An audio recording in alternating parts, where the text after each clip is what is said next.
Hello doctors and would be doctors, मेरे channel modern medicine classes by doctor Jyoti Jain में हार्दिक हार्दिक स्वागत है। दोस्तों, हम पढ़ रहे हैं पेप्टिक अल्सर और पेप्टिक अल्सर में हमने पिछली बार पढ़े थे मैनेजमेंट ऑफ पेप्टिक अल्सर, लेकिन अपन ने देखे थे कि पेप्टिक अल्सर जो होता है इसमें रिलैप्स होने के बहुत ज़्यादा चांसेस रहते हैं। तो इसके ट्रीटमेंट का सेकंड पार्ट है कि प्रिवेंशन ऑफ रिलैप्स। आपने एक बार ठीक कर दिए लेकिन आगे ना हो, तो उसके लिए जो प्लान होता है वो मैं आपको थोड़ा सा बता देती हूँ। इसमें सबसे पहला पार्ट होता है एजुकेशन ऑफ पेशेंट। सबसे पहले हम पेशेंट को एजुकेट करेंगे about the recurrent nature of the disease. Patient को हम बताएंगे कि एक बार ठीक हो गया है तो पूरी तरह ठीक नहीं हुआ, ये कभी भी पलट सकता है, मतलब पेशेंट को प्रिकॉशन रखनी है। ठीक। दूसरी बात, हम उसको उन चीज़ों को अवॉइड करने की सलाह देंगे जो कि अल्सर को बढ़ा सकती हैं, जैसे कि अल्कोहल, टोबैको, टी, कॉफ़ी, सोर फ्रूट्स, रॉ वेजिटेबल्स है ना, कच्ची सब्जियाँ, रॉ फ्रूट्स, फिर मीट एक्सट्रैक्ट्स, फिर हरीड मील्स, जल्दी जल्दी खाना नहीं खाना है उसको, स्पाइसेस, मसाले नहीं खाना है, कॉन्डिमेंट्स, अचार नहीं खाना है, ये सारी चीज़ों को अवॉइड करने की सलाह देते हैं। फिर पेशेंट को अपन एक्सप्लेन करते हैं कि उसको रेगुलर स्लीप और रेगुलर रेस्ट के आवर्स होना चाहिए। ठीक, क्योंकि प्रॉपर रेस्ट नहीं करेगा, प्रॉपर नींद नहीं लेगा तो अल्सर सिम्टम्स बढ़ेंगे। ठीक। उसको अपन बोलेंगे कि वो अननेसेसरीली फटीग को या एक्सेसिव वर्क को वो अवॉइड करे। ठीक। इसके अलावा एजुकेशन ऑफ पेशेंट में अपने को अल्सरोजेनिक ड्रग्स को भी अवॉइड करने की सलाह देना है। अल्सरोजेनिक ड्रग्स कौन कौन सी होती हैं, कैसी होती हैं? जैसे कि एस्पिरिन, अपन जानते हैं एसिटिल सैलिसिलिक एसिड, डिस्प्रिन नाम से आती है मार्केट में, वो पेन किलर है ना, इसको नहीं लेना है। NSAIDs को अवॉइड करना है। NSAIDs को बता दूं थोड़ा सा, non steroidal anti inflammatory drugs, सामान्य तौर पे अपन जिनको पेन किलर्स कहते हैं, है ना, ये NSAIDs होती हैं।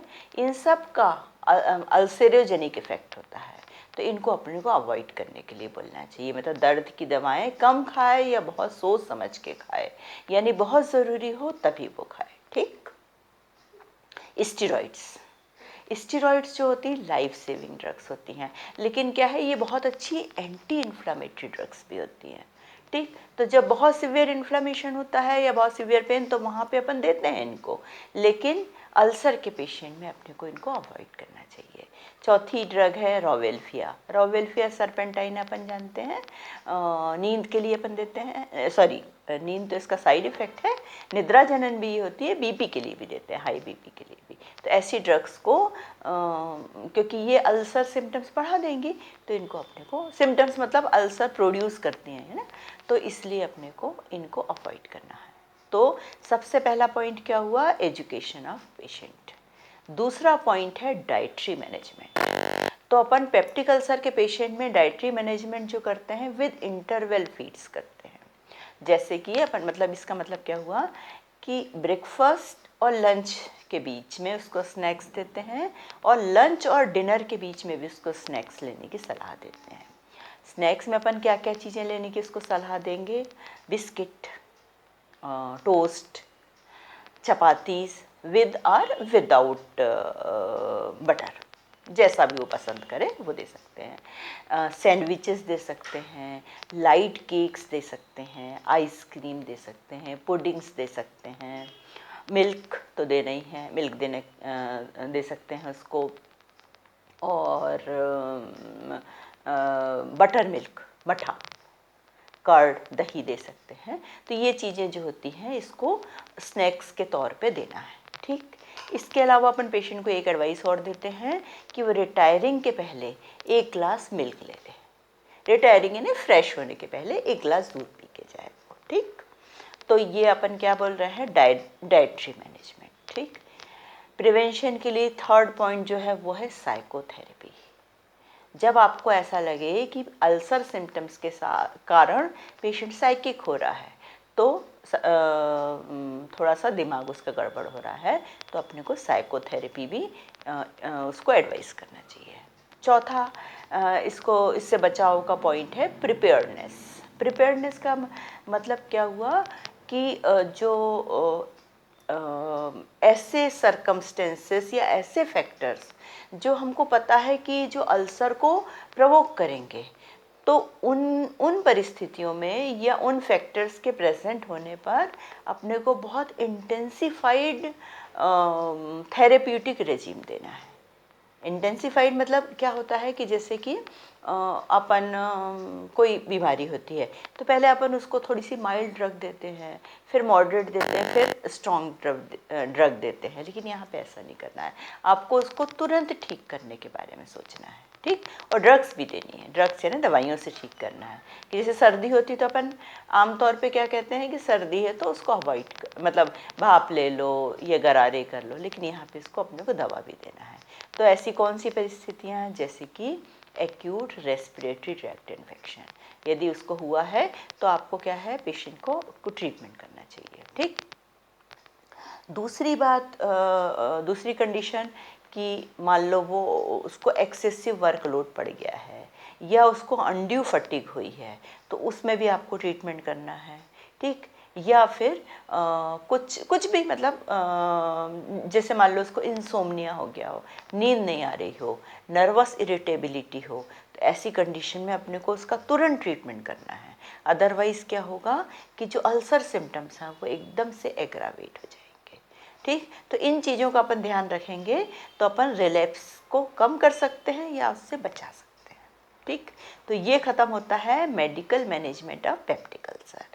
अब इसके बाद आएगा सर्जिकल मैनेजमेंट।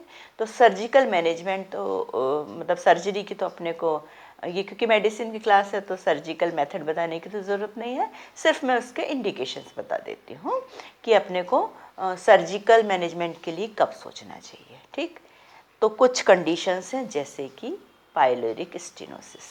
यदि पाइलोरिक स्टेनोसिस हो गया है तो सर्जरी के लिए जाएगा पेशेंट, या फिर परफोरेशन, एक्यूट या क्रॉनिक, दोनों परफोरेशन में आपको मेडिकल मैनेजमेंट नहीं करना है। तीसरा, रिकरेंट ब्लीडिंग हो रही हो या सिवियर हेमरेज हो रहा हो तो भी सर्जिकल ट्रीटमेंट का इंडिकेशन है।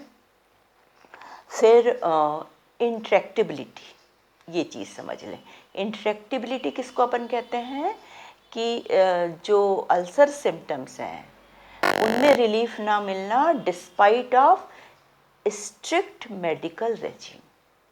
मतलब आप बिल्कुल पूरी दवाइयाँ दे रहे हैं, सही दवाइयाँ दे रहे हैं, पेशेंट पूरा परहेज कर रहा है, पूरी तरह कोऑपरेट कर रहा है, लेकिन फिर भी यदि रिलीफ नहीं मिल रहा है तब उसको अपन कहते हैं इंट्रैक्टेबिलिटी। तो इंट्रैक्टेबल केसेस में अपने को सर्जिकल इंटरवेंशन की सलाह देना चाहिए, ठीक। फिर इसी तरह से लार्ज अल्सर हो, बहुत बड़ा अल्सर हो तो भी आपको सर्जरी की सलाह देना चाहिए। यदि पेनिट्रेटिंग अल्सर का एविडेंस हो तो भी सर्जरी की ज़रूरत पड़ेगी।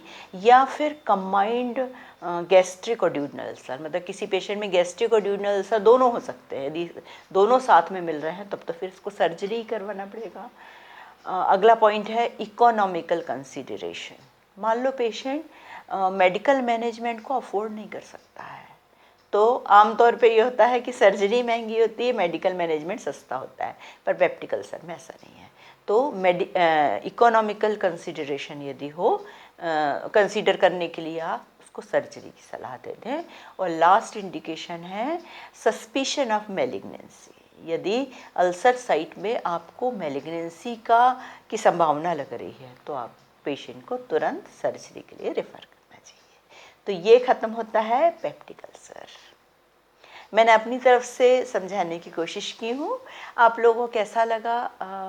पूरा पेप्टिक अल्सर आप लोग मेरे वीडियो में देखें, पढ़ें और मुझे कमेंट करके बताएं कि समझ में आया या नहीं, और मुझे सजेशंस भी चाहिए, ठीक। यदि आप लोगों का रिस्पांस अच्छा रहा तो मैं अगली डिजीज़ का वीडियो लेके आपके सामने आऊँगी। तो प्लीज़ प्लीज़ प्लीज़ इसे लाइक करें, शेयर करें और सब्सक्राइब करें और मुझे विदा दें। नमस्कार।